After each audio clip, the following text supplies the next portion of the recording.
So you have a macro lens and are wanting to take some really great photos of insects or wildlife or maybe something else, but you're finding it really hard to get everything in focus.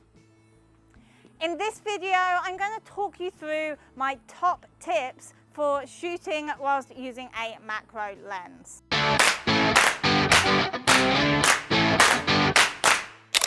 Macro subjects are so small that you'll find it a lot easier to frame up your shot and control the focus if you are hand holding the camera. You will then need to set a fast shutter speed to freeze the movement from the subject, the wind, or even your shaky hands. Exactly what shutter speed you will use will depend on the environment you are in, how much light there is, and how much things are moving. But I tend to be around the 1/200 or faster for macro work.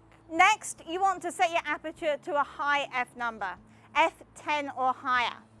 This will give you a big enough depth of field to get everything in focus. Remember, the closer you have the lens to the subject, the smaller the depth of the field will become. So the higher the f number will need to be. Finally, set your ISO to get a good exposure.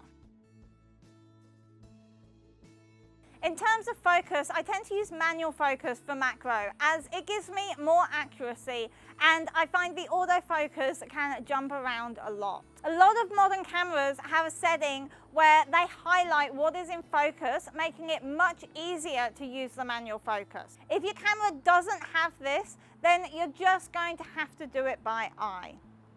I always use my camera on burst mode. This allows me to press and hold the shutter button and take a series of photos. I often rock back and forth slightly as I do this, just so the focus plane moves, giving me a greater chance of getting the subject completely in focus in at least one of the photos. Alternatively, if the subject is moving, then I will not rock back and forth, but let them move through the frame as I take the pictures. I hope that this has helped with your macro shooting.